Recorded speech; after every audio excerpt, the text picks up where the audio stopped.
দর্শক শ্রোতা, এই মুহূর্তে যারা লাইভে আমার সাথে যোগ দিয়েছেন এবং এই ভিডিওটি দেখবেন এবং ভবিষ্যতে শেয়ার করবেন, তাদের সবার প্রতি রইল আমার সশ্রদ্ধ সালাম।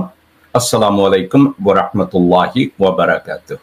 এবং অন্য ধর্মাবলম্বী ভাই ও বোনেরা, আপনাদের প্রতিও রইল আমার দেশপ্রেমের শুভেচ্ছা, ভালোবাসা এবং আন্তরিকতা। দর্শকবৃন্দ, হোপফুলি আপনারা সবাই ভালো আছেন, সুস্থ আছেন এবং আমাদের দেশের বর্তমান রাজনৈতিক, অর্থনৈতিক এবং সামাজিক পরিস্থিতিটা দেশের অন্য সকল নাগরিকদের মতো আপনারা এটার দিকে চোখ রাখছেন যে আমাদের দেশ, সমাজ, দেশের অর্থনীতি, আমাদের বাণিজ্য কোন দিকে যাচ্ছে।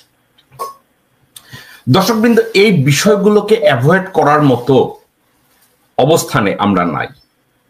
আপনাদেরকে আমি আজকের ঐতিহাসিকভাবে একটা কথা বলি। আমরা বাংলা ভাষী যারা, আমরা রাজনৈতিকভাবে সবসময় সচেতন ছিলাম। এটা কেন এই অ্যানথ্রোপোলজি বা হিস্ট্রি বা জিওগ্রাফি বা জিওলজি ব্যাখ্যা করে আমি আপনাদেরকে আজকে বোঝানোর জন্য লাইভ করছি না। আমরা বাংলাদেশিরা রাজনৈতিকভাবে, বাংলা ভাষীরা রাজনৈতিকভাবে, সামাজিকভাবে, অর্থনৈতিকভাবে আমরা অন্য যে কোনো ভাষাভাষীদের চেয়ে আমরা সুপিরিয়র, এই কথা বলছি না, বাট আমরা সচেতন, আমরা বুদ্ধিমান। এখন ঠিক এই কারণেই ইংরেজরা, ব্রিটিশরা যখন ভারত শাসন করত, তখন ভারতীয় হিন্দুদেরকে একটা কথা বলেছিল যে তোমরা যাই করো, বাংলা ভাষী কোনো মানুষকে ভারতের কর্তৃত্ব দিও না। আপনারা যদি ভুল শুনে থাকেন আবার শুনেন। ইংরেজরা ভারতের হিন্দুদেরকে বলেছিল বাংলা ভাষী কোনো মানুষকে ভারতের নিয়ন্ত্রণ দিও না, নেতৃত্বে দিও না। 1948 সাল থেকে আজ অবধি আপনারা তাকিয়ে দেখেন, ভারতের নেতৃত্বে কখনোই কোন বাংলা ভাষী প্রধানমন্ত্রী হন নাই। শুধু হন নাই যে তা না, হতে তারা দেবেও না, দেওয়ার কোনো কারণও নাই।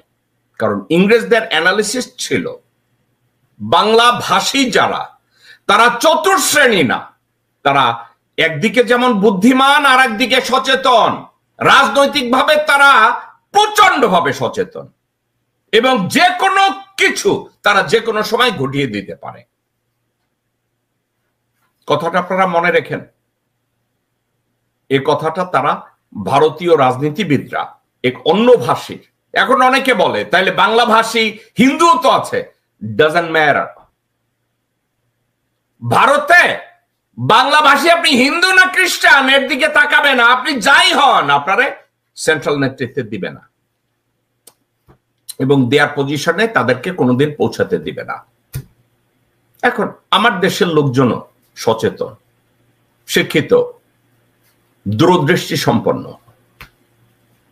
এখন এই প্রেক্ষাপটটাকে আমি যদি মাথায় রাখি, আজকের আমি কথা বলবো হঠাৎ করে এত জনপ্রিয় একটা রাজনৈতিক দল বাংলাদেশ জাতীয়তাবাদী দল, যেই দলের প্রতিষ্ঠাতা জিয়াউর রহমান বাংলাদেশের অবিসংবাদিত জাতীয়তাবাদী নেতা। বাংলাদেশের রাষ্ট্রের ইনফ্রাস্ট্রাকচার তৈরি করতে গেলে এই নেতার নাম যদি কেউ স্মরণ না করে, তাহলে বাংলাদেশের ইতিহাস পরিপূর্ণ হবে না। বাংলাদেশের ইতিহাসে বিশাল গ্যাপ থাকবে যদি এই নেতার নাম কেউ অস্বীকার করে, এই নেতার অবদানকে যদি কেউ অস্বীকার করে, এই নেতার দূরদৃষ্টিকে কেউ যদি অস্বীকার করে, বাংলাদেশের ইতিহাস অসম্পূর্ণ থাকবে। সেই নেতা দল বিএনপি আজকের লেজে গুবড়ে অবস্থা, বিএনপির অবস্থা লেজে গুবড়ে অবস্থা। তার রেজাল্ট আপনারা দেখা শুরু করেছেন ঢাকা ইউনিভার্সিটির ডাকসু নির্বাচন থেকে, আপনারা দেখা শুরু করেছেন। স্টেজ বাই স্টেজ আপনারা দেখবেন জিয়াউর রহমান, শহীদ রাষ্ট্রপতি জিয়াউর রহমানের তৈরির রাজনৈতিক দলের অবস্থা এই পর্যায়ে কি করে গিয়ে থাকে? আমি বিএনপি করি, অমুকে বিএনপি করে, আমার ভাই বিএনপি করে, বিএনপি সরকার গঠন করবে, বিএনপির চাইতে বড় দল আর হইতে পারে না, বিএনপি বাংলাদেশের একমাত্র রাজনৈতিক দল, বিএনপি ছাড়া কিছু হবে না, বিএনপি ছাড়া ভাত খাওয়া যাবে না, বিএনপির 31 দফা ইউনিভার্সিটিতে জিতাবে, বিএনপির 31 দফা রাস্তায় চাঁদাবাজি শিখাবে, বিএনপির 31 দফা গোরখদক আব্বাসের 3 কোটি টাকা প্রতিদিনের ইনকাম হবে, বিএনপির 31 দফা একটা বিধবা মাকে সন্তানহারা বানাবে, বিএনপির 31 দফা বাংলাদেশের মানুষকে না খাইয়ে রাখবে, বিএনপির 31 দফা বাংলাদেশের রাষ্ট্রীয় অস্তিত্বকে বিলীন করে দিয়ে ভারতের অধীনস্থ করবে, বিএনপির 31 দফা দখল করে আপনার জমি থেকে আপনাকে উঠিয়ে দিবে, বিএনপির 31 দফা বাংলাদেশের ব্যাংকে দেউলিয়া করবে, বিএনপির 31 দফা আমির খসরু মাহমুদকে সারিনা হোটেল নামের আরো 10টা হোটেলের মালিক করবে, বিএনপির 31 দফা আব্দুল্লাহ আউয়াল মিন্টুকে মিলিয়নিয়ার থেকে বিলিয়নিয়ার বানাবে, বিএনপির 31 দফা বিএনপির নেতা শাওয়াকে প্রধানমন্ত্রী বানাবে, বিএনপির 31 দফা শহীদ জিয়ার স্বপ্নকে কবরে ঢুকিয়ে হাড় মাংস পচিয়ে ছেড়ে দেবে। এরপরও তারা বিএনপির 31 দফা নিয়ে চিল্লাবে, 31 দফাকে আপনাদের মুক্তির আন্দোলনের কথা বলবে, 31 দফা নামের এক ভণ্ডামিকে তারা কোরআনের আয়াত হিসাবে বিক্রি করার চেষ্টা করবে। এই 31 দফা আপনাদেরকে আমি একটু শুরু থেকে বলি, একটু যদি মনোযোগ দিয়ে শোনেন। বিএনপির অবস্থাটা কেন, যেখানে আমি নিজে বিএনপির পক্ষে কত কথা বলেছি, আমি বিএনপিকে ওই সময় বিএনপির পক্ষে যাবে এই হিসাব করে বিএনপির পক্ষে কথা বলিনি। হাসিনাকে নামাতে হবে, ভারতীয় আগ্রাসনবাদকে ধ্বংস করতে হবে, বাংলাদেশের গণতন্ত্রকে পুনরুদ্ধার করতে হবে, আমি এমন কাজ করেছি, কন্টিনিউয়াসলি করেছি। কোন আমার এটা করার জন্য আমার কোন তারেক রহমানের দরকার হয় না, এটা করার জন্য আমার কারো আশীর্বাদ দরকার হয় না, এটা করার জন্য আমার কারো এন্ডোর্সমেন্টের দরকার হয় না, এটা করার জন্য আমার কোন চাঁদাবাজির দরকার হয় না, এটা করার জন্য কাউকে আমার জবাই করতে হয় না, এটা করার জন্য বাংলাদেশের কোন ব্যাংকের লোন নিয়ে দাবেদারি ভান্ডামি করতে হয় না, এটা দিয়ে বাংলাদেশকে কারো কাছে আমার বিক্রি করতে হয় না। আমি একা যা পেরেছি আমার দ্বারা সম্ভব ছিল আমি তা করেছি। আমি বাংলাদেশের দালাল, আমি বাংলা মায়ের দামাল সন্তান, আমার নাম জেকব মিল্টন, আমার কারো এন্ডোর্সমেন্টের দরকার ছিল না। আজ থেকে 10, 12, 15, 20 বছর থেকে একজন সচেতন মানুষ হিসাবে আমি শুধু একটা কথা বলেছি, আমার দেশ বাঁচলে আমি বাঁচব, আমার দেশের পরিচয় থাকলে আমার পরিচয় থাকবে, আমার দেশের অস্তিত্ব থাকলে ওখানে আমার বাবা মা কবরে ঠিকমতো ঘুমাতে পারবে। আজ থেকে 7, 8, 10 বছর আগে ভারতের নীল নকশায়, হাসিনার নীল নকশায় এবং বিএনপির ভারতপন্থী নেতাদের নীল নকশায় বিএনপিকে টিয়ার 3 টেরোরিস্ট অর্গানাইজেশন করা হলো আমেরিকায়, বিএনপিকে জঙ্গি সংগঠন করা হলো ইউরোপে। তখন এই আমেরিকায় বিএনপির পেইড এজেন্ট, লবিস্ট, বিএনপির বন্ধু অভাব নাই। বিএনপির লোকজনরা শুনি কেউ লবিস্ট নিয়োগ করে, বিএনপির লোকজনরা শুনি ফারুক সর্দার নামে একটা লোক, একটা বাটপার, যাকে কোনো যোগ্যতা ছাড়া যেই লোকটা এক লাইন বাংলা বা ইংরাজি ঠিক মতো বলতে পারে না, ফেসবুকে নাকি সে বিজ্ঞাপন দেয়, ফেসবুকে লেখে তার নাম জাহিদ এফ সর্দার সাদি। তার সাথে লন্ডনের এক বটতলার উকিল আছে সায়েম, বটতলার উকিল ব্যারিস্টার সায়েম। এরা একত্র হয়ে আমেরিকায় আসে। আমেরিকায় এসে কোন কংগ্রেসম্যান সিনেট কোন জায়গায় যায় লাইন ধরে হাঁটতে থাকে। ওই একদিন কংগ্রেসে যাই আই ফারুক সর্দার জাহিদেব সর্দার সাদি যখন বিএনপির ঢোল বাজাইতে গেছে, গাড্ডা ধরে তারা অ্যারেস্ট করে লয়ে গেছিল। ওখান থেকে বাইর করছে কে জানেন? এই আমি জেকব। এখন আমার কথা বলার উদ্দেশ্য, বিএনপির মতো এত বড় একটা রাজনৈতিক দল, যার প্রতিষ্ঠাতা জিয়াউর রহমান, যার ভারপ্রাপ্ত চেয়ারম্যান বেগম খালেদা জিয়া, এই দলকে ইউরোপ এবং আমেরিকায় টিয়ার 3 টেররিস্ট অর্গানাইজেশন করা হয়, অথচ টিয়ার 3 টেররিস্ট অর্গানাইজেশন থেকে তার নামটা এখন পর্যন্ত কাটা যায় না। তাইলে ফারুক সর্দার বা জাহিদ সর্দার সাদি চাপা মারে কোন এক যুগে ফান্ড রাইজিং এ গিয়া ডোনাল্ড ট্রাম্পের একটা ছবি বগলে লইয়া রাস্তা রাস্তায় লোকজনরে দেখায় বিএনপির চেয়ারম্যানের বৈদেশিক উপদেষ্টা। আবার এখানে এক লোকরে মারা গেছে ডোনাল্ড ট্রাম্পের, একজন হোয়াইট সুপারমেসিস্ট যার নাম ছিল চার্লি কার্ট। তাকে চার্লিরে নিয়ে কয়েকটা ছবি তুললে সে দেখাইতেছে আমি চার্লির কত ক্লোজ। আরে বেটা, তুই যদি চার্লির এত ক্লোজ হস, আর কংগ্রেসম্যানদের এত ক্লোজ হস, আর আমেরিকান অ্যাডমিনিস্ট্রেশনের এত ক্লোজ হস, তাইলে গত 10 বছরে বিএনপি এখনো কেন টেররিস্ট অর্গানাইজেশন হিসাবে থাকবে? তুই তো এখনো সরাইতে পারিস নাই। তাহলে কোন কৃতিত্ব নিয়া রাস্তাঘাটে ক্যানভাস কইরা বেড়াস যে আমি বাল ছিড়ছি? আমি জাহিদ সর্দার সাদি বা ব্যারিস্টার সায়েমকে ডেমোনাইজ করতেছি না। আমার কথা হইতেছে, আপনারা যদি ধরেও নেন এরা খুব বিখ্যাত কর্মী, এরা খুব বিখ্যাত লবিস্ট, এরা দুনিয়া ছিঁড়া ফালায়, আজকেরও এই মুহূর্তে আমি যখন আপনাদের সাথে কথা বলছি, বিএনপি টিয়ার 3 টেররিস্ট অর্গানাইজেশন। জনাব তারেক রহমান লন্ডনে বসে এই টিয়ার 3 টেররিস্ট অর্গানাইজেশনের নামটা সরানোর জন্য কি কিছু করতে পেরেছেন? না। জনাব তারেক রহমান গত 16 বছরে একটা দিনের জন্য আন্তর্জাতিক একটা মিডিয়ার সামনে গিয়ে বলতে পেরেছেন আমার নাম তারেক রহমান, আমি একটা সুশীল সুসংগঠিত ভদ্র একটা প্রিন্সিপাল দিয়ে বাংলাদেশের রাজনীতি করি, আমি জাতীয়তাবাদী দলের ভারপ্রাপ্ত চেয়ারম্যান। কোনদিন আপনারা দেখেছেন? দেখেন নাই। ওই দলের নীতি নির্ধারককে জানেন? তারেক রহমানের ড্রাইভার সানি। ওই দলের নীতি নির্ধারককে জানেন? খসরু। ওই দলের নীতি নির্ধারককে জানেন? রবিউল নয়ন, যে 2 দিন আগে তারেক রহমানকে বলছে সে নাকি ম্যান্ডেলা সমান। শুনেন সে কি বলছে। বিএনপির ভারপ্রাপ্ত চেয়ারম্যান জনাব তারেক রহমান সাহেব নেলসন ম্যান্ডেলা হ্যামিনিয়লের ভাসিওয়ালাকেও ছাড়িয়ে গিয়েছে।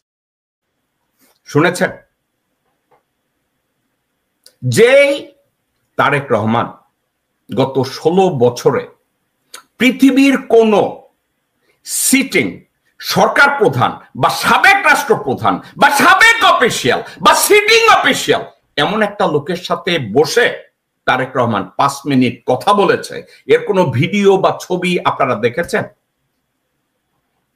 কিন্তু বাংলাদেশের জাতীয়তাবাদী দলের নেতা কর্মীদের সাথে বা বিভিন্ন দলের অমুকের সাথে উনি বসেছেন, এর অর্থ কি জানেন? একটা এনভেলপ হাতে নিয়ে তাদের সাথে দেখা করেছেন।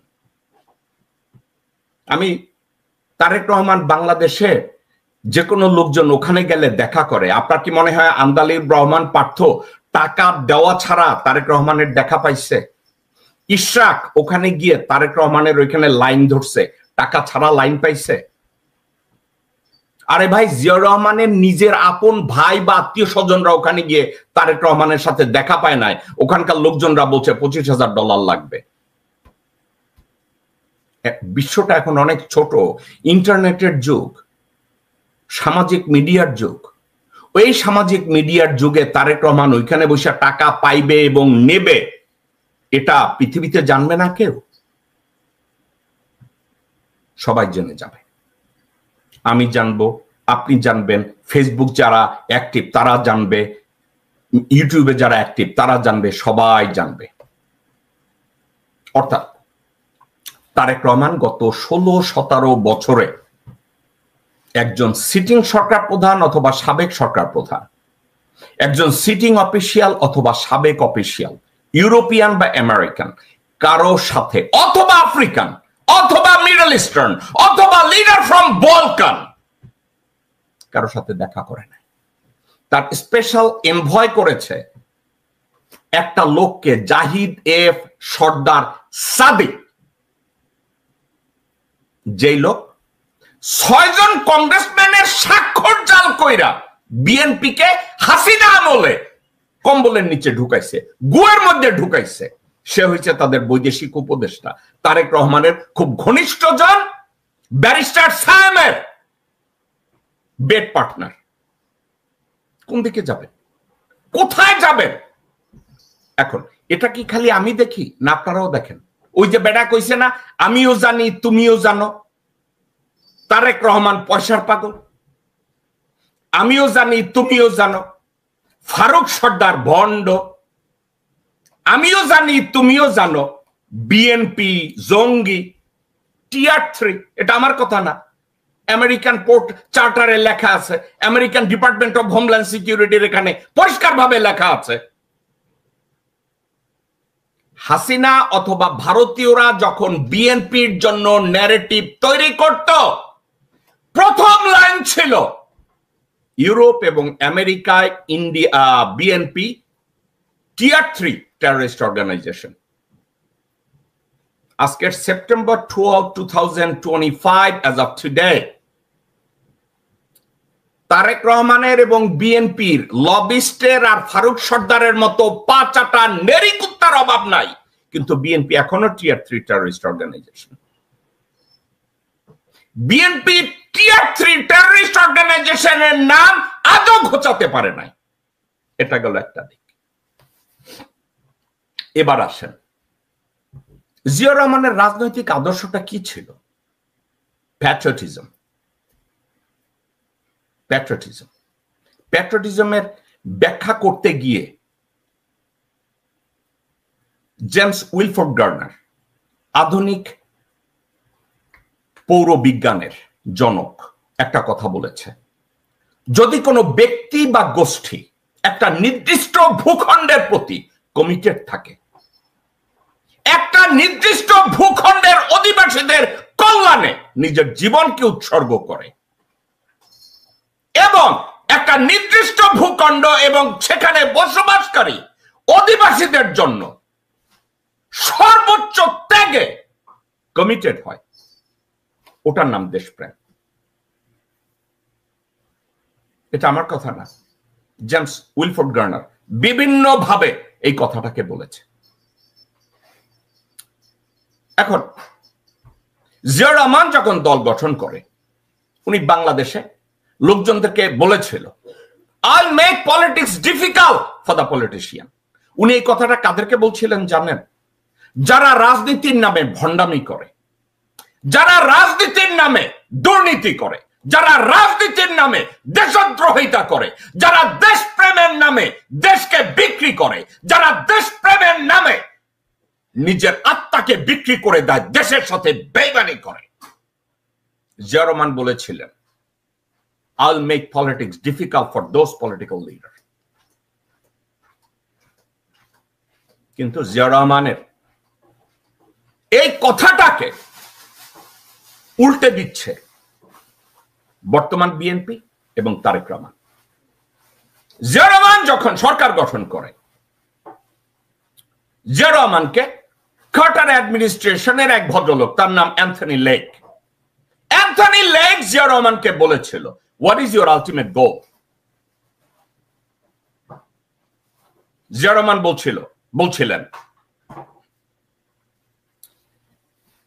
by all sacrifice, utmost sacrifice, I have to keep the sovereignty of my land intact by all means।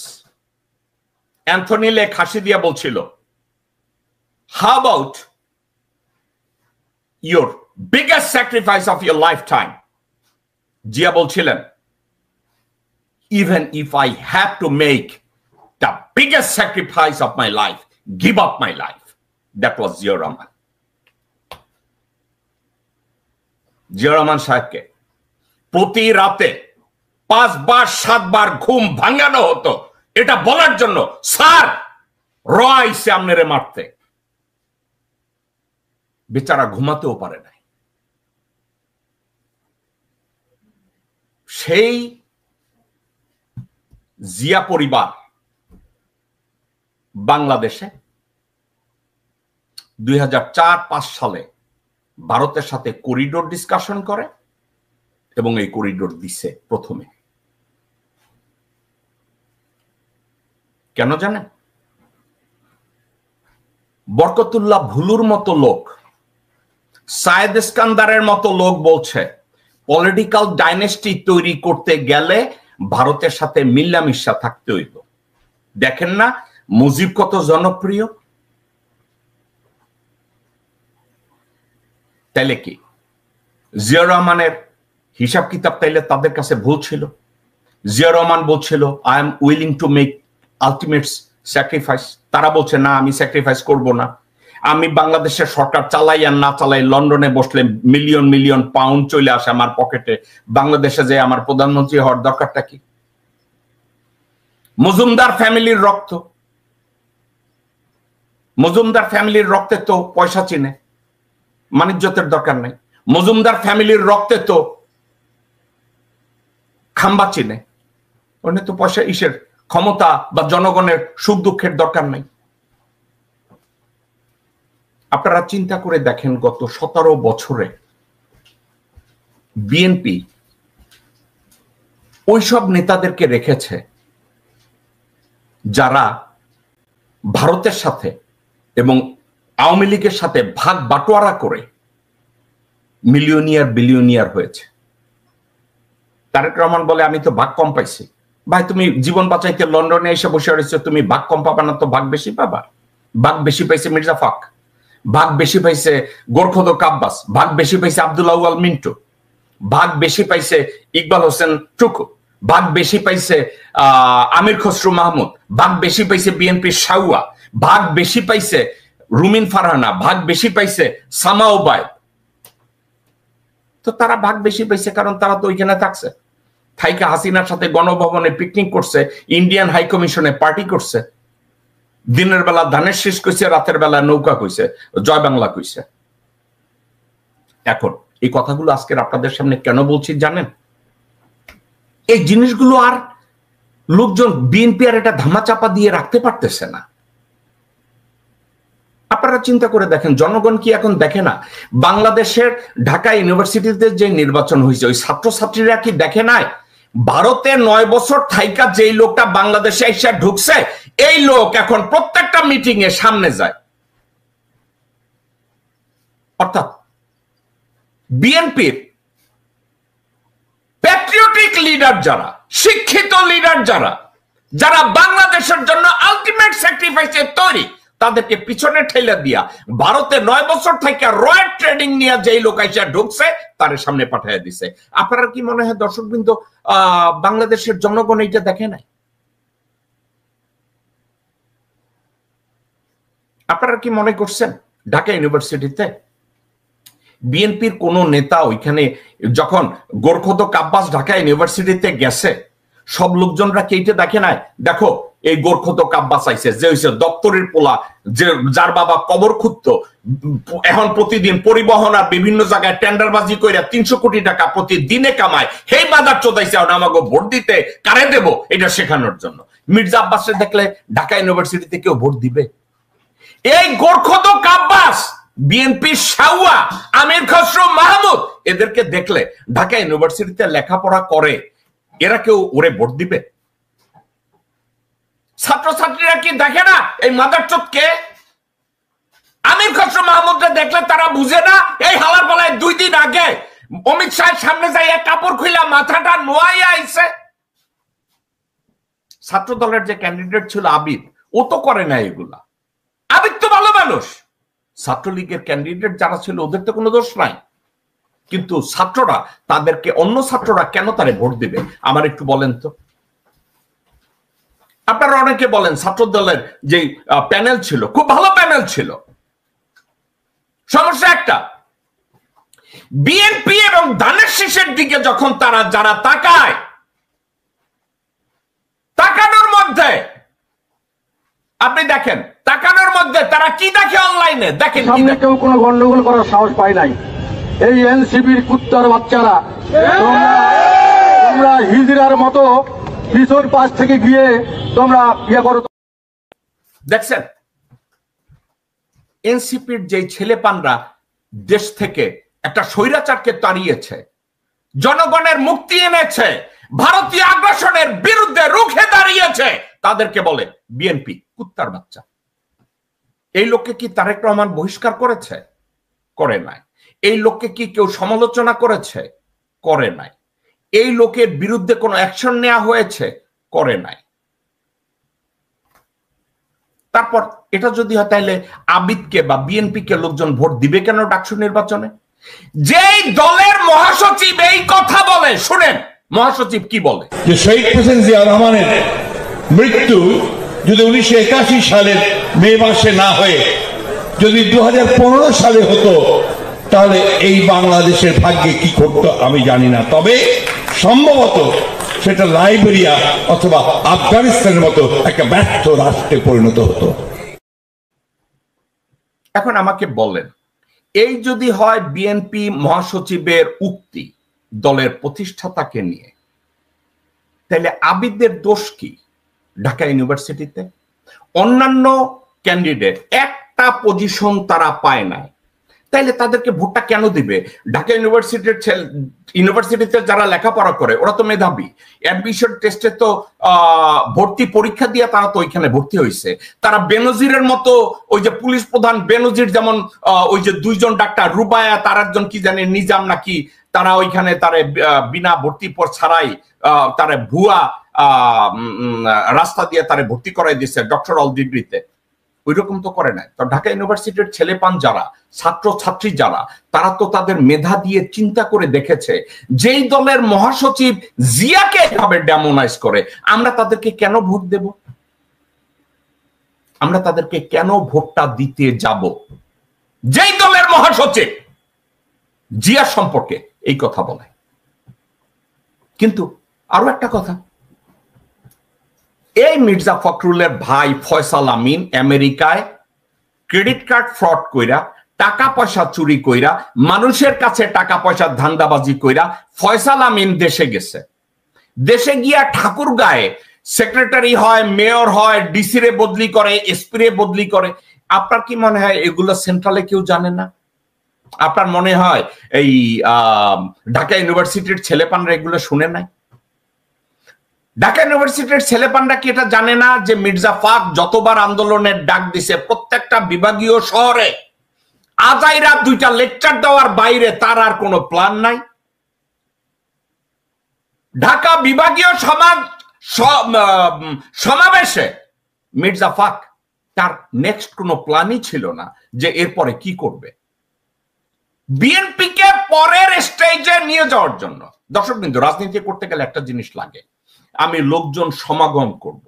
সমাগম করলে স্বৈরাচার বিরোধী সরকারের সময় এই সমাবেশের পরে আমি কিসের ডাক দেব? এই সমাবেশকে নিয়ে আমি কোথায় যাব? 4 থেকে 5 লক্ষ 10 লক্ষ লোক আমার সামনে দাঁড়া, আমার একটা দূরদৃষ্টি বা ভীষণ থাকবে না? 2 জন পুলিশ এসে লড়ান দিছে, মির্জা ফাক মঞ্চে উঠা বলে এবার কি বলবো? এই বিএনপি কে আপনি যোগ্য মনে করেন ভারতীয় আগ্রাসনের মুখে?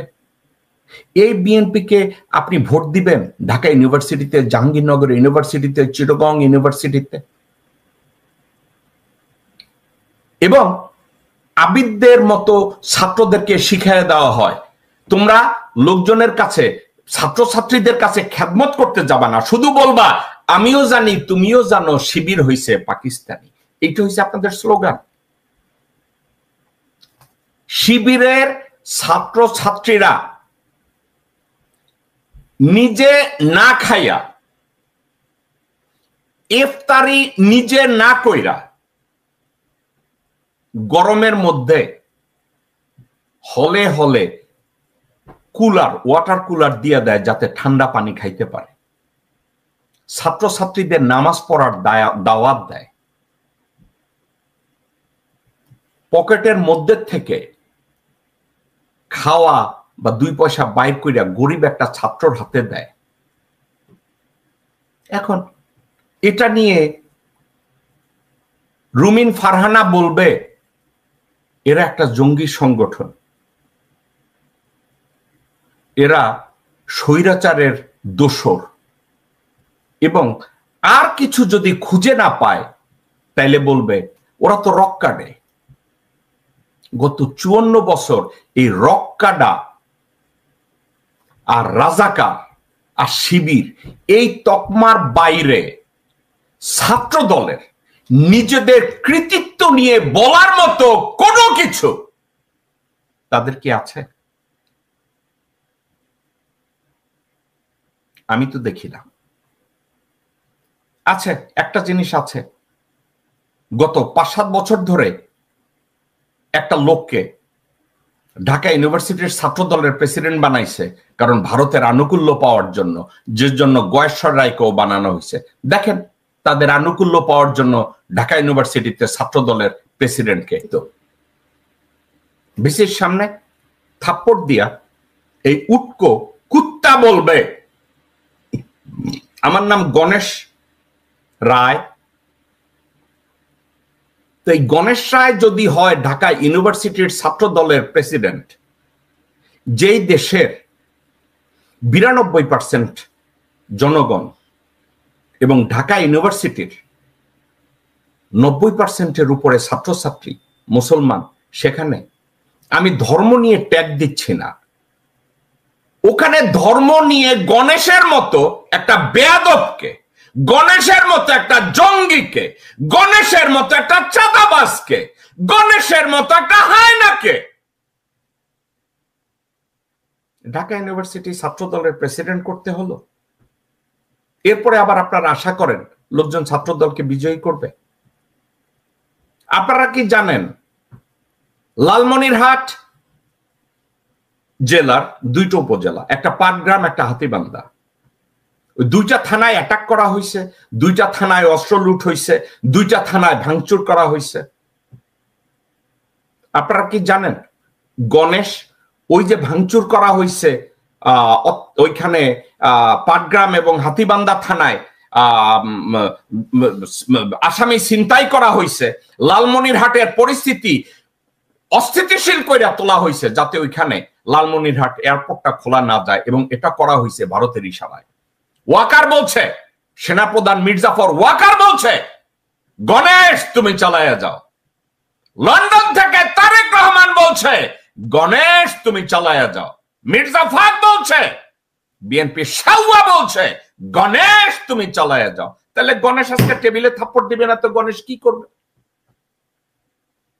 আবার একটা সেনা নিপুণ না টিপুন বিএনপির কোন নারীর নেত্রী, সে আবার গণেশে গ্লোরিফাই করছে। ও গণেশ তোমার কথা শিবলিঙ্গের মতো মনে রাখবে সবাই। বিএনপি কে ভোট দিবে? ছাত্র দলকে কেউ ভোট দিবে? দেওয়ার কোনো সম্ভাবনা আছে? এখন আমরা যদি বিএনপি বলতে বুঝি তাদের বুদ্ধিজীবীকে জানেন? মাসুদ কামাল। কথায় কথায় কইব মাসুদ কামাল। বিএনপির মতো জনপ্রিয় দল দ্বিতীয়টা তো আর নাই। মাসুদ কামাল কোন কথা খুঁজে পায় না, কিন্তু যেই মুহূর্তে বিএনপি কে নিয়ে কথা বলতে যায় ওই মুহূর্তে মাসুদ কামাল বলবে বিএনপির তারেক রহমান ভালো ছিল, বেগম জিয়া ভালো ছিল, কিন্তু সুযোগ যদি বুঝে আস্তে কইরা কয় হাসিনার মতো লোক আবারও দরকার। হে মাসুদ কামাল হইছে বিএনপির বুদ্ধিজীবী। আব্দুল নূর তুষার সে হইছে বিএনপির বুদ্ধিজীবী। এই নিউ ইয়র্কে এক লোক থাকে, এই টাইম টেলিভিশন, তাহের নামের এক লোক আছে উচ্ছিষ্ট, তার ওখানে কাজ করতো শাহেদ আলম। সেও নাকি বিশাল কোন সাংবাদিক।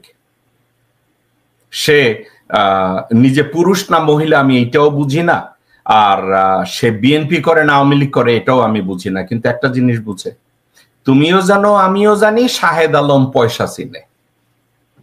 শাহেদ আলমের হাতে যদি কেউ 25 টাকা দিয়া বলে এবার তোমার জাঙ্গা খুলো, সে জাঙ্গা খুলবে। কে হচ্ছে শাহেদ আলম? সে হচ্ছে তাদের বুদ্ধিজীবী। এখন শাহেদ আলম যখন বিএনপির প্রশংসা করে, বিএনপির ভোট কমে।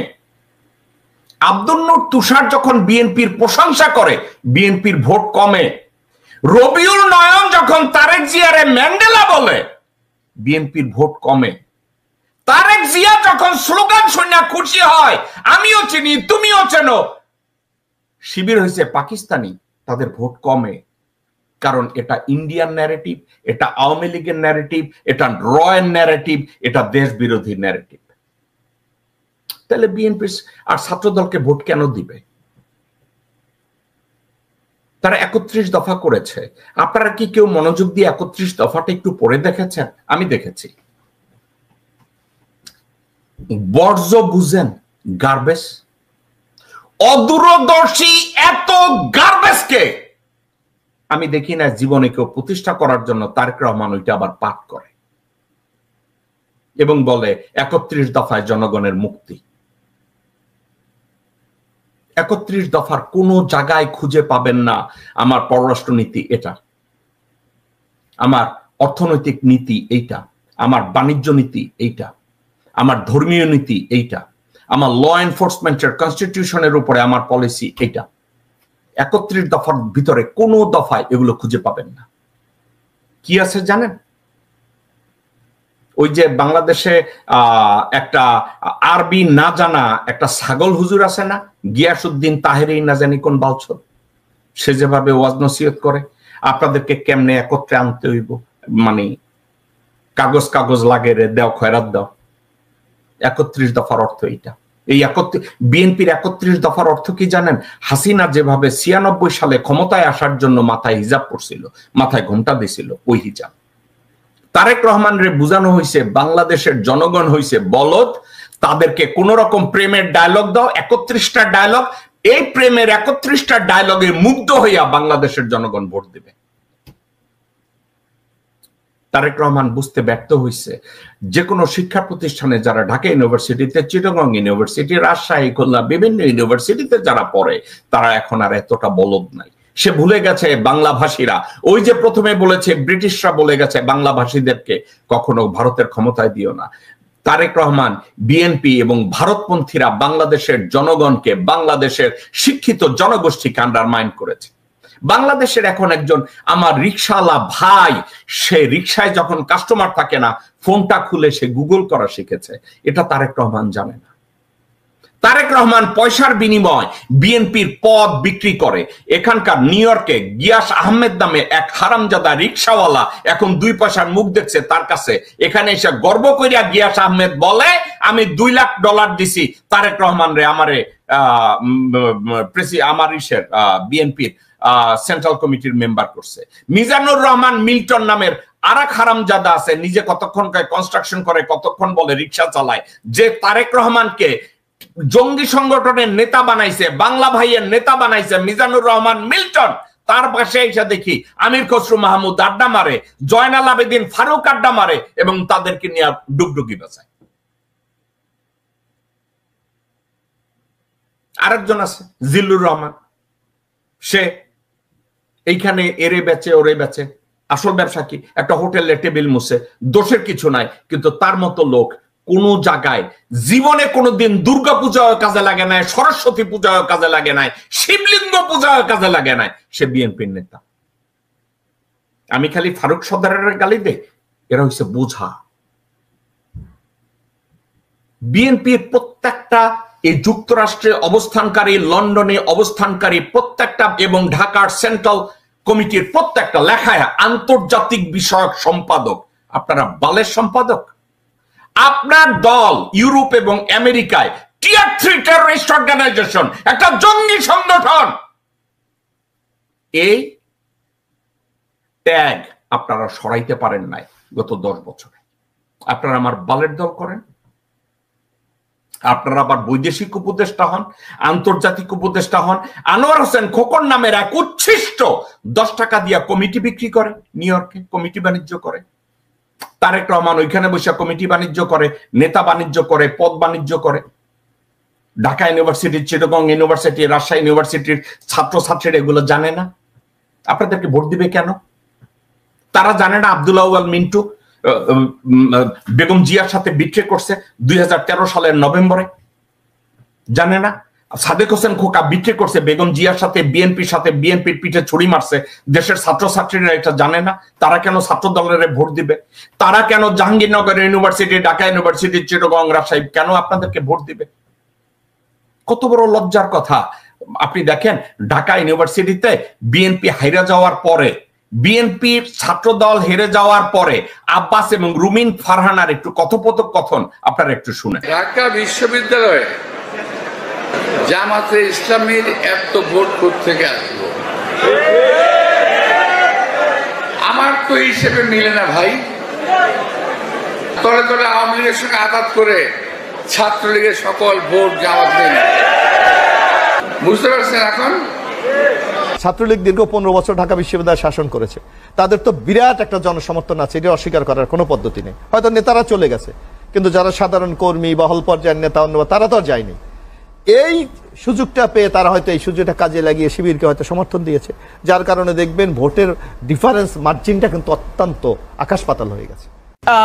কি আওয়ামী লীগের ভোট জামাতে চলে গেছে, এইগুলো কথা বলা না দলকে আরো বিপর্যয়ের মধ্যে ফেলা। কেন ফেলা? আমি আপনাকে একটা হিসাব দিয়ে বুঝাই। ধরুন ডাকসু নির্বাচনে ছাত্র দলের ভিপি প্রার্থী পেয়েছে 5000 বা 6000 ভোট, হ্যাঁ, আর শিবিরের প্রার্থী পেয়েছে 14000 ভোট। এখানে 9000 ভোটের একটা গ্যাপ আছে। তো তাইলে কি আপনি স্বীকার করছেন যে এই 9000 ভোট ছাত্রলীগের ভোট? মানে তাহলে আপনি কি বলতে চাইছেন? সো এই ধরনের কথাবার্তা না বলে ঠান্ডা ভাবে দলীয় ফোরামে বসে চিন্তা ভাবনা করে কথা বললে ভালো হয় বলে আমার মনে। আমার আর থাপ্পড় মারার দরকার নাই। গোরখত কাব্বাস রে আমার আর থাপ্পড় মারার দরকার আছে? গোরখত কাব্বাস বলছে ঢাকা ইউনিভার্সিটিতে এই মুহূর্তে নাকি ছাত্রলীগের 9000 10,000 ভোট আছে। আপনারা বুঝছেন গোরখত কাব্বাসের মতো লোক কোন স্ট্যাটিস্টিক্স বুঝে না, কোন লেখাপড়া জানে না, রাজনৈতিক কোন দর্শন নাই, তার ভিতরে কোন দেশপ্রেম নাই। তার ভিতরে একটা জিনিস আছে, চান্দাবাজি। গোরখত কাব্বাস একটা জিনিসই জানে, শুধু চান্দা। তারে পাঠাইছে ঢাকা ইউনিভার্সিটিতে কোঅর্ডিনেট করার জন্য ডাকসু নির্বাচনে কেমনে ছাত্র দলের জিতায়। বাংলাদেশে ঢাকা ইউনিভার্সিটির ছাত্রছাত্রীরা কি এত বলদ যে এই গোরখত কাব্বাসের এই কথায় তারা ভুলা যাবে? আর একটা কথা বলছে, ওই যে বিএনপির আর এক কুতুব বলছে দীর্ঘ 17 বছর ছাত্রলীগ ঢাকা ইউনিভার্সিটি শাসন করছে। কথার নমুনা দেখছেন? ঢাকা ইউনিভার্সিটি নাকি ছাত্রলীগ শাসন করছে।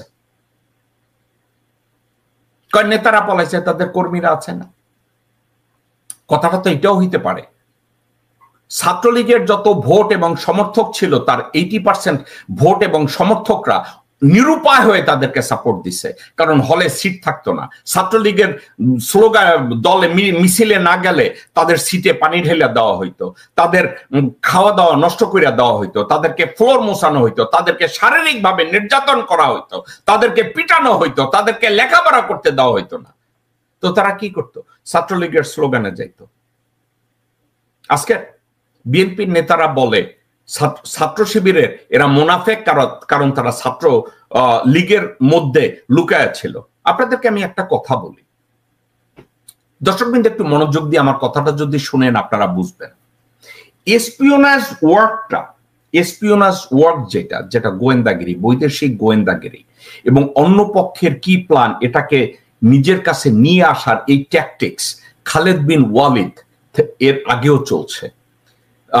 আপনারা যদি চিন্তা করেন ক্রুসেডের সময় এটা ভালো চলছে। জেরুজালেমে যখন বিজয় হয়, খলিফা ওমর যখন প্রথমবারের মতো জেরুজালেমে যান, তার আগে মুসলিম গোয়েন্দাদের ওখানে পাঠানো হয়েছে জায়গা রেকি করার জন্য।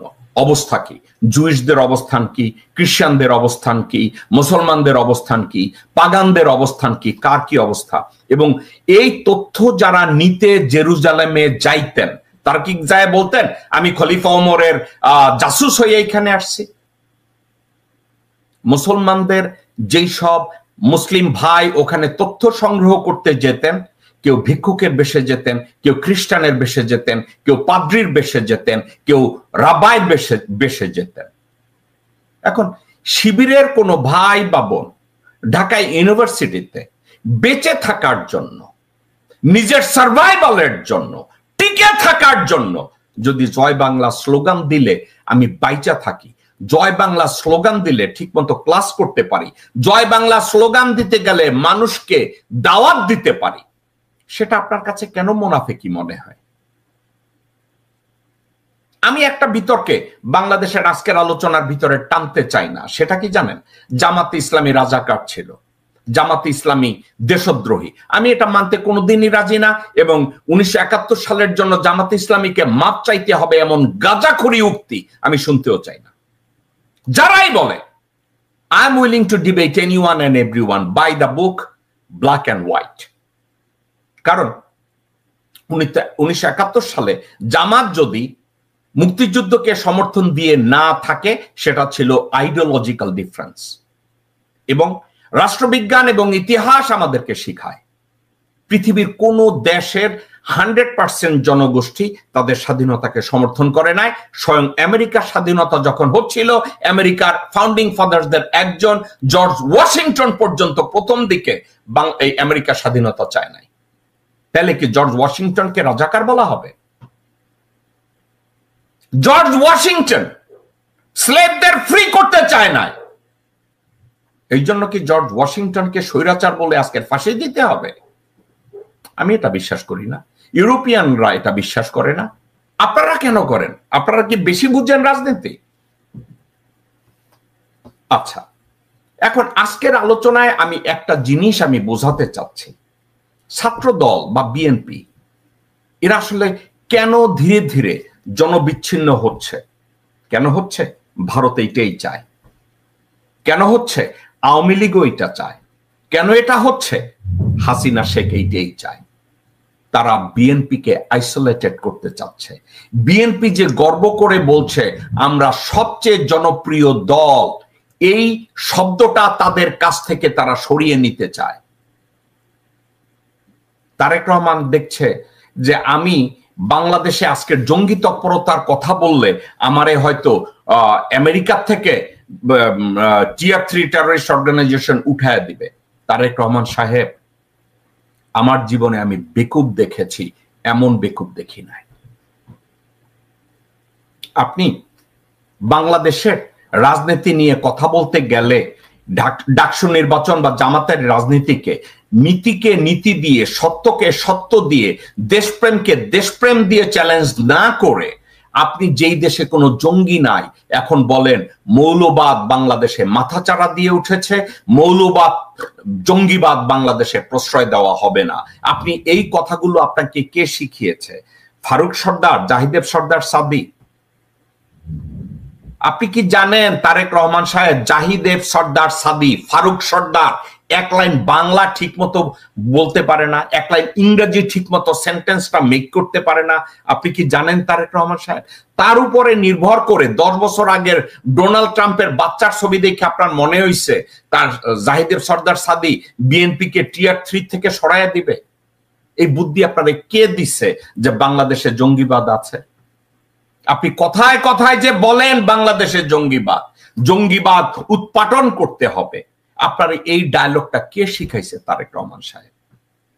আপনি রাজনীতির যে কফিন, যে কবর, নিজের কফিনে নিজে পেরেকটা মারতে কেন যাচ্ছেন? আপনি জানেন না যে বাংলাদেশে জঙ্গিবাদ নাই?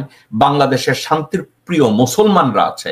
শান্তিপ্রিয় মুসলমানরা হিন্দুদের মন্দির পাহারা দিতে পর্যন্ত তারা আপত্তি করে না, হিন্দুদেরকে গিয়ে খাওয়া বিলাইতে যারা আপত্তি করে না, সেই দেশের লোকজনদেরকে আপনি যখন জঙ্গি বলেন, ওই দেশের মুসলমানরা কি আপনারে ভোট দিবে? আমি তো দেখি না।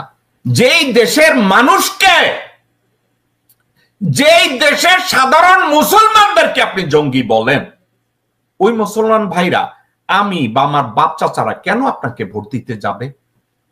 আপনাকে বুদ্ধি দিছে কে? রয়্যাল ন্যারেটিভ, মির্জা ফাক, আব্দুল আউয়াল মিন্টু, আমির খসরু মাহমুদ, ইকবাল হোসেন টুকু, সামা ওবায়দ, কে দিছে আপনার এই বুদ্ধিটা? নাকি ফারুক সর্দার আর ব্যারিস্টার সায়েম নামের যে কলা গাছ আছে আপনার পাশে, অথবা হুমায়ুন আছে, এরা দিছে আপনার এই বুদ্ধি? আপনি আর একটা বলদরে ধরিয়া নিয়ে আইছেন, মাহাদি আমিন না যেন কোন ছাতা। মাহাদি আমিন আপনার সম্পর্কে যেইখানে ক্যানভাস করতে যায়, মনে হয় কি জানেন, কাগজ মুখস্থ করে আইছে। আপনি তারে মুখস্থ করে পাঠাইছেন, যাও আমার দালালি করো। তারেক রহমান সাহেব, দেশের মানুষ আগের চেয়ে অনেক সচেতন। কেন জানেন? মানুষ শেখে কখন? যখন ঠেকে যায়। গত 17 বছরে বাংলাদেশের মানুষ এতভাবে শোষিত হয়েছে, এতভাবে অত্যাচারিত হয়েছে, এতভাবে অপমান হয়েছে, তারা এখন শিখেছে। They are being forced to learn. তারা জানে আপনার ভণ্ডামি কোনটা, তারা জানে আপনার অদূরদর্শিতা কোনটা, তারা জানে আপনার দুর্বলতা কোনটা। আপনি নিজে আপনার মায়ের মুক্তিকে ত্বরান্বিত করার জন্য আপনার দলকে দিয়ে একটা আন্দোলন আপনি তৈরি করতে পারেন নাই। আর আপনাকে বানায় আপনি নাকি মাস্টার মাইন্ড হাসিনাকে সরাইয়া দেওয়ার। আপনি কি একবার বলেছেন আপনার বক্তব্যে, যারা আমাকে মাস্টার মাইন্ড বলেন এসব বলা বাদ দেন, কারণ আমি মাস্টার মাইন্ড না? আপনি কি একবার বলেছেন? আপনি আপনার পাঁচাটা কুত্তার বাচ্চাদের ছেড়ে দিয়েছেন বলার জন্য আপনি মাস্টার মাইন্ড। আপনি ওই মাস্টার মাইন্ড নিয়ে আপনি এখন ভাষণ দেন চার্লি চ্যাপলিনের মতো। আপনি চার্লি চ্যাপলিনের চাইতেও হাস্যকর ভাষণ দেন। আপনার কেউ যদি ঢাকা বিশ্ববিদ্যালয় বা সাধারণ মানুষ কেউ যদি মনে মনে চিন্তা করে আমি ধানের শীষে ভোট দেব, আর আপনার ভাষণ শুনে আই চেঞ্জ মাই মাইন্ড, আমি এর ভোট দেব না। তারেক রহমান সাহেব, আপনি আমার ব্যক্তিগত শত্রু না। আমি যদি মনে প্রাণে অনুপ্রাণিত হই যে আমি বিএনপি কে ভোট দেব, আর হঠাৎ কইরা আমার ফেসবুকে সোশ্যাল মিডিয়ায় কোন জায়গায় যদি আপনার ভাষণ চলে আসে, আমি আর আপনারে ভোট দেব না। আমি যদি ভোট দিতে যাওয়ার আগে সালাউদ্দিনের কথা শুনি, আমি আর আপনারে ভোট দেব না। আমি যদি আমির খসরু মাহমুদের কথা শুনি, আমি আর আপনাকে ভোট দেব না। আমি যদি আব্দুল আউয়াল মিন্টু অথবা তাবিতা আউয়ালের কথা শুনি, আমি আর আপনারে ভোট দেব না। আমি যদি রুমিন ফারহানার চিল্লাচিল্লি শুনি, আমি আর আপনারে ভোট দেব না। আমি যদি সামা ওবায়দের থুতপা দেখি, আমি আর আপনারে ভোট দেব না। আমি যদি গোরখদ কাব্বাসে দেখি, আমি আর আপনারে ভোট দেব না। তো আপনারা আসেই তো এইগুলা। আপনারা বলবেন এই শিবির আমাদের শত্রু, রাজাকার আমাদের শত্রু, তো রাজাকার চিনতে হবে, দেশ থেকে জঙ্গিবাদ তাড়াতে হবে। আপনাদের এসব কথাবার্তা কোথা থেকে শিখছেন রে ভাই? একটু তো বুঝতে হবে, জানতে হবে। বাংলাদেশে ঢাকা ইউনিভার্সিটিতে অথবা প্রত্যেকটা শিক্ষা প্রতিষ্ঠানে ছাত্রদল কি শিখেছে জানেন? ছাত্রলীগ কিভাবে জুলুম করেছে, ছাত্রলীগ কিভাবে গুম করে লোকজনদেরকে পিটিয়েছে হলের ভিতরে আটকে রেখে। কে শিখেছে? ছাত্রদল। কাদের কাছ থেকে শিখেছে? ছাত্রলীগের কাছ থেকে শিখেছে। পক্ষান্তরে শিবির কি শিখেছে জানেন? ঠিক তার উল্টোটা। ছাত্রলীগ বলেছে আমরা লোকজনদেরকে, ছাত্রদের ডাইনিং টেবিল থেকে মোরগের রান আমরা কাইরা নেব। এটা ছিল ছাত্রলীগ। এবং বিএনপির ছাত্রদল ওইটা কপি করছে। আর ছাত্র শিবির কি করছে জানেন? আমার পাশের এক ভাইয়ের প্লেট থেকে মুরগির রান নিয়ে গেছে, তাইলে আমার প্লেটে একটা রান আছে, আমি ওইটা শেয়ার করে অর্ধেক আমার ডান পাশের ভাইরে দেব, আর এক অর্ধেক আমার বা পাশের ভাইরে দেব। এখন আমাকে বলেন তো, ভোটটা ওই ছাত্রছাত্রীরা কারে দিবে? যখন তারা ভোট দিতে যায়, যারা ওই মুরগির রানটা কাইরে নিয়ে গেছে তাদেরকে দিবে, না যেই ভাই ডানের প্লেটে দিছে বায়ের প্লেটে দিছে তাদেরকে দিবে? গোরখোদক আব্বাস অথবা রুমিন ফারহানা বা অন্যান্য কেউ, দুদু, এরা কেউ কি এই সেলফ ক্রিটিসিজম যেটা, এটা নিয়ে তারা কথা বলে দেখেছে যে আমাদের ছাত্র দল অথবা যুব দল, এখানে যাদেরকে আমরা সভাপতি বানাই তারা ছাত্র না, তারা ভুয়া। 60-70 বছর বয়সের লোকজনরা এখনো ছাত্র। এই ভণ্ডামিটা যখন আপনারা এস্টাবলিশ করেন, সাধারণ ছাত্রছাত্রীরা চিন্তা করে এদেরকে কেন আমরা বিশ্বাস করব, এদের অস্তিত্বকে কেন আমরা এটা করব। তাহলে কি হইল? পরিস্থিতিটা এই হইল যে আপনারা নিজেদেরকে ভণ্ড বানাবেন, নিজেদেরকে গুন্ডা বানাবেন, নিজেদেরকে ধর্ষক বানাবেন, নিজেদেরকে মাস্তান বানাবেন, আর ভোটের সময় বলবেন আমারে ভোট দেয় নাই, এই ভোট আমরা বর্জন করব। মগের মূল লোক। বাংলাদেশের মানুষ কি এখন এত বোকা আছে? ভাই একজন আমার রিক্সাওয়ালা ভাই বোকা হয় না আপনাদের। আর Dhaka university, Chittagong university, Jahangirnagar university, এরা তো অনেক শিক্ষিত রে ভাই, এদের আকল জ্ঞান তো অনেক বেশি। তাহলে লাভ হইব কি? লাভ হবে কিছু? কিছু হবে না। তারেক রহমান আপনার বাঁচার এবং আপনার দলের সুপিরিয়রিটি আনার জন্য সবচেয়ে ওপেন ফিল্ড আপনার ছিল। সত্য কথা বলি তারেক রহমান সাহেব, আপনি হতে পারতেন বাংলার ম্যান্ডেলা, আপনি হতে পারতেন, কিন্তু আপনি সে সুযোগটা হাতছাড়া করছেন। এত বড় একটা জুলাই আগস্ট বিপ্লবের পরে আপনি সত্যিকার অর্থে হতে পারতেন ইমাম আয়াতুল্লাহ রুহুল্লাহ খামেনি, আপনি হতে পারতেন। আপনি হতে পারতেন থাবো এমবেকি, আপনি হতে পারতেন নেলসন ম্যান্ডেলা, আপনি হতে পারতেন ভাকলাভ হাভেল, আপনি হতে পারতেন আলবার্টো সান্টোস ডে লুলা, আপনি হতে পারতেন জেনারেল পেরন। আপনি কোনোটাই হন নাই। আপনি কি হয়েছেন জানেন? চেটের বাল আব্দুল্লাহ। আপনি হয়েছেন চেটের বাল আব্দুল্লাহ। দেশের মানুষের সেন্টিমেন্টকে একজন রাজনীতিবিদ বুঝে, জনগণের ভাইব নিয়ে একজন রাজনীতিবিদ রাজনীতি করে। আর আপনি জনগণের ভাইবকে, জনগণের আবেগকে ইগনোর করে আপনি রাজনীতি করছেন। জনগণ বলছে, দেশের 90% জনগণ বলছে ভারতীয় আগ্রাসন আমরা চাই না, ভারতীয় ভণ্ডামি গুন্ডামি আমার দেশে আমি অ্যালাউ করব না। আর আপনি এসে কইতেছেন তোমরা অ্যালাউ করবা না, তোমরা সব জঙ্গি। কত লজ্জার কথা তারেক রহমান সাহেব, কত লজ্জার কথা। দেশের জনগণ বলে ভারত আমাদেরকে বাণিজ্যে ডিপ্রাইভ করেছে, আর আপনি বলছেন না ভারতের সাথে আমার বন্ধুত্ব করে তাদের সাথে একত্রে যেতে হবে। যেই ভারতের তকমার জন্য আওয়ামী পতন হয়েছে, আর আপনি ভারতের তকমাধারী লোকগুলোকে বিএনপি নেতৃত্বে বসিয়ে তাদেরকে আন্তর্জাতিক স্বীকৃতি পাওয়ানোর চেষ্টা করছেন। তাইলে কি হবে? বিএনপির ভোট ব্যাংক বাড়বে? আমি তো দেখি না এতে বিএনপির ভোট ব্যাংক বাড়বে। আমি তো মনে করি বিএনপির ভোট ব্যাংক কমবে। আপনি আমেরিকায় ফারুক সর্দারের মতো লোক, আমেরিকায় গিয়াস আহমেদের মতো লোক, আমেরিকায় মিজানুর রহমান মিল্টনের মতো লোক, আমেরিকায় জিল্লুর রহমানের মতো উচ্ছিষ্ট, এদেরকে যদি নেতৃত্বে দেন, তারেক রহমান আপনি কি এদের এই লতিফ সম্রাট এদেরকে ডেকে কোনোদিন বলছেন তোমরা আমেরিকায় বিশাল কাহুনা, তাইলে বিএনপি কেন এখনো টিয়ার 3 টেররিস্ট অর্গানাইজেশন আমেরিকায়?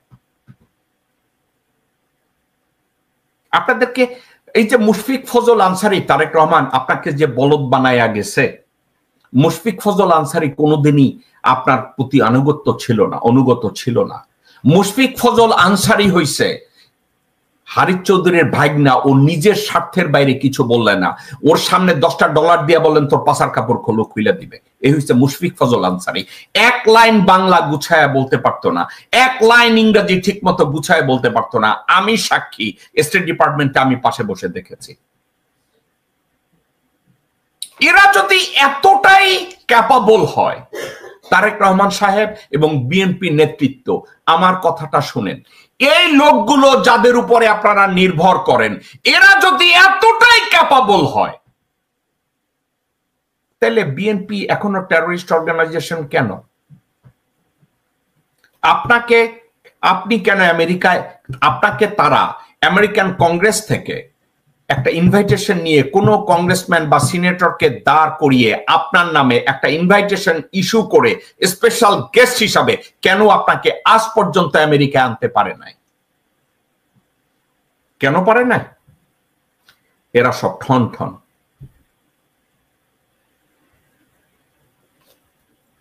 আপনি চাকর বাকর খুঁজেন, এরা চাকর বাকর।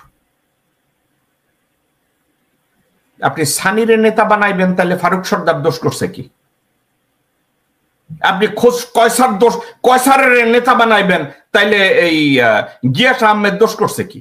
গিয়াস আহমেদ খালি একটু বেশি করছে।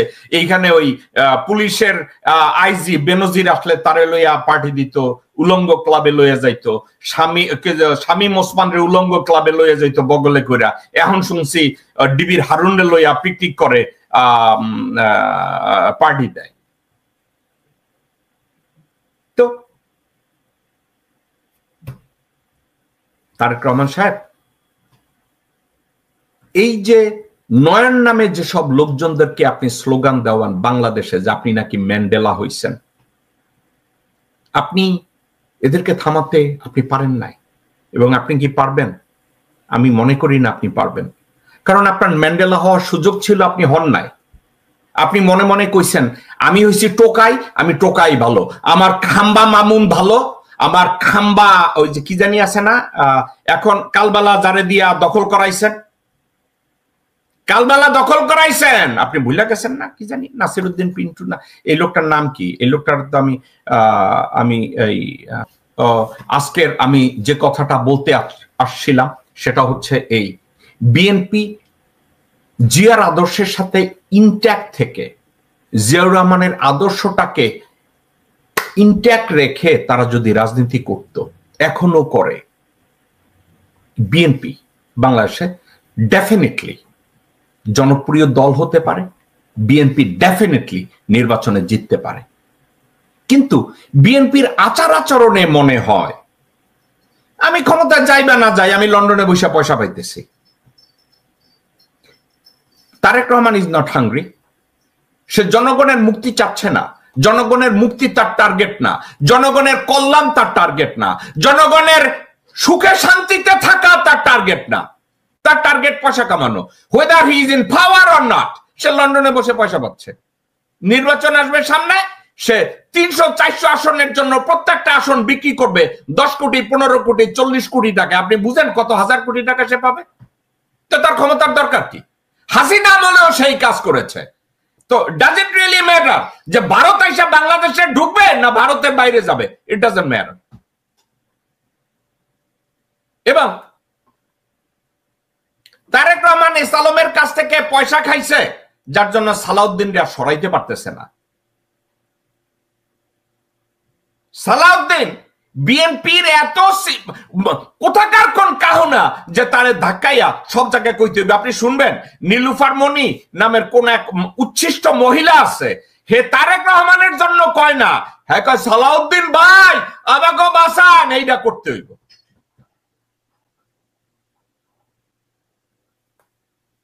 দর্শক বিন্দু, এই ছিল আমাদের শো। অনেকে বলেন, অনেকে ব্র্যান্ড করার চেষ্টা করেন, তারেক রহমান, জেকব মিল্টন আপনি জামাতের সাপোর্ট করেন, আপনি জামাতি।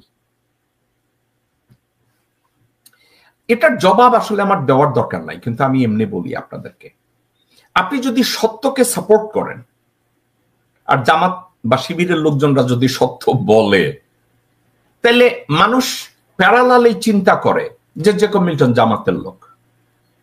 আমি যখন হাসিনার বিরুদ্ধে কথা বলতাম, হাসিনা এবং ইন্ডিয়ানরা ন্যারেটিভ তৈরি করতো জেকব মিল্টন বিএনপির নেতা। ঠিক আছে, এখন আমি যখন সত্যের পক্ষ নেই, আমি যখন ন্যায়ের পক্ষ নেই, আমি যখন নীতির পক্ষ নেই, আমি যখন আমার প্লেটের মুরগির মাংসের টুকরা আমার ডান দিকে দেই এবং বাঁ দিকে দেই, তারা বলে ও জেকব মিল্টন যা করে শিবির তো তাই করে, শিবির যা করে জেকব মিল্টন তো তাই করে। ভাই, আমি ভালো কাজের সমর্থন করি, যেই ভালো কাজ বাংলাদেশের জনগণ 17 থেকে 20 কোটি মানুষের মনে কমফোর্ট দিবে, শান্তি দিবে, স্থিরতা দিবে, সাবলীল ভাবে বাঁচতে শেখাবে, আমি ওটাকে সাপোর্ট করব না তো কোনটা সাপোর্ট করব? চাঁদাবাজি সাপোর্ট করব? আমি কি সাপোর্ট করব? আমারে অনেকে বলছে যে ভাই আপনি জামাত করেন, আমি বলছি ভাই বাংলাদেশকে ভালোবাসতে গেলে কি আমার জামাত করতে হবে? বাট বলছে যে আপনি জামাতের কোন দিকটা পছন্দ করেন, আমি বলছি জামাতের দলগতভাবে জামাতের একটা জিনিসই আমি পছন্দ করি, কারণ তারা পরিবারতন্ত্রকে সাপোর্ট করে না, জামাত তার দলের ভিতরে গণতন্ত্রের চর্চা করে, আমি পছন্দ করি। বিএনপি দলের ভিতরে কোনো গণতন্ত্রের চর্চা করে না, জাতীয় পার্টি দলের ভিতরে কোনো গণতন্ত্রের চর্চা করে না, আওয়ামী লীগ দলের ভিতরে গণতন্ত্রের চর্চা করে না, জামাত করে। আমি এটা বলা দোষ? যদি দোষ হয় তাহলে দোষ। আমি জামাতের এটাকে সাপোর্ট করি। আরেকটা কথা আমি বলে যাই, এই ডাকসু, জাকসু, রাকসু, চকসু এই নির্বাচনে ছাত্রদলের ভরাডুবির এবং ওয়াকারুজ্জামানের একটা ডার্টি পলিটিক্স খুব কঠিনভাবে কাজে লেগেছে। ওয়াকারুজ্জামান, মির্জাফর ওয়াকার এই ডাকসু নির্বাচনের কয়েকদিন আগে নূরের পিটাইছে, এটারও একটা এফেক্ট পড়েছে। বিএনপির সকল ব্যর্থতার মধ্যে নূরের গায়ে হাত তোলাটাও। এখন আমি যদি এভাবে ব্যাখ্যা করতে যাই, নূরের পিটানির মধ্যে কি বিএনপি কোনো কলকাঠি নেড়েছে? ওয়েল, এটা নিয়ে আমার ভবিষ্যতে কথা বলতে হবে। আমি হ্যাঁও বলছি না, নাও বলছি না, কিন্তু একটা কথা, আমার একটা জিনিস মনে হচ্ছে সবকিছু মিলিয়ে ঢাকা ইউনিভার্সিটি বা অন্যান্য ইউনিভার্সিটিতে ছাত্র শিবির, জামাত এরা কেন ভালো করছে? আমার কেন যেন মনে হয় এটা রাজনৈতিক কারণ না, এটা অন্য একটা কারণ। যারা একটু লেখাপড়া করছে, যারা একটু সচেতন, তাদের ভিতরে ন্যায়নীতি ও দেশপ্রেম তাদের অন্তরে জেগে উঠছে। এটার পূর্বাভাস ডাকসু নির্বাচনের রেজাল্ট। ডাকসু নির্বাচনে যখন ছেলেপানরা, ছাত্রছাত্রীরা ভোট দিতে গেছে, তারা সাদেক কায়েমের কথা চিন্তা করছে, এই বেটা তার প্লেটের মাংসের একটা টুকরার থেকে ভেঙে আমাকে একটু দিছে, আমি ভোটটা ওরেই দিব। আর আবিদের দিকে যখন তাকাইছে, তারা দেখছে ছাত্র দলের কেউ আমার প্লেট থেকে মাংসের টুকরাটা জোর করে উঠায় নিছে, ঠিক যেভাবে ছাত্রলীগ নিছে। তাহলে আমি যদি বলি দেশের মানুষজনের মধ্যে একটু দেশপ্রেম, একটু ন্যায় নীতি, এটার প্রতি সম্মান, এটার প্রতি কমিটমেন্ট, এটার প্রতি তাদের আবেগ কাজ করা শুরু করেছে, আমি বলবো that's a good sign. BNP বা ছাত্র দল, আপনারা যদি আপনাদের জনপ্রিয়তা বাড়াতে চান, আপনারা যদি দেশপ্রেম আপনাদের মধ্যে উঠাতে চান, আপনারা যদি চান দেশবাসী আপনাদেরকে ভোট দেখ, তাহলে আপনাদের ভিতরে ন্যায় নীতি প্র্যাকটিস করেন, আপনাদের ভিতরে দেশপ্রেম, সততা একটু প্র্যাকটিস করেন। চাঁদাবাজি, টেন্ডারবাজি, ধর্ষণ, খুন, দখলবাজি এগুলো বন্ধ করেন। ভারত নীতি এর মধ্যে পাড়া দিয়েন না। আপনারা যদি এর বদল করতে না পারেন, আপনারা যেভাবে চলছেন এভাবেই যদি চলেন, তারেক রহমান আপনার পকেটে পয়সা যাবে। আপনি 31 দফার মতো এই গার্বেজ দিয়ে লোকজনদেরকে বলদ বানানোর বক্তৃতা দিতে পারবেন, কিন্তু কাজের কাজ কিছুই হবে না। দর্শক বন্ধু, এই ছিল আমাদের শো। আগামীকালকে বাংলাদেশ সময় রাত 10টায় অন্য কোনো বিষয় আপনাদের সামনে আমি আবার কথা বলবো। আমার জন্য আপনারা দোয়া করবেন, আমি আপনাদের জন্য দোয়া করি। আপনারা বাংলাদেশের আমার ভাই বোন, বাবা, চাচা, ফুফু, খালা, আত্মীয় স্বজন, আপনাদেরকে আমি ভালোবাসি, আপনাদেরকে আমি সম্মান করি। আমি সত্য নিয়ে কথা বলি। আমি কি দাবি করতে পারি আমি পারফেক্ট? না ভাই, আমি পারফেক্ট না, কিন্তু আমার জীবনের প্রত্যেকটা মুহূর্তে নিজেকে পারফেকশনিস্ট বানানোর জন্য আমি চেষ্টা করি। আমি আপনার কাছ থেকে শিখি, আমার প্রতিবেশীর কাছ থেকে শিখি, আমি ছোট একটা বাচ্চার কাছ থেকেও শেখার চেষ্টা করি। কিন্তু একটা জিনিস, বাংলাদেশের স্বার্থের পরিপন্থী কোনো কিছু আমার সামনে যদি আসে, আমি দুমড়ে মুচড়ে আমি গুড়িয়ে দেব।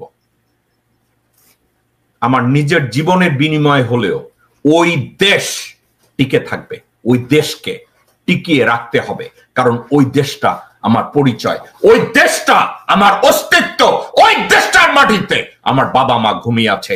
যে কোনো মূল্যে ওই দেশকে রক্ষা করতে হবে, এর কোনো বিকল্প নাই। ভালো থাকবেন, সুস্থ থাকবেন। আসসালামু আলাইকুম ওয়া রাহমাতুল্লাহি ওয়া বারাকাতুহু।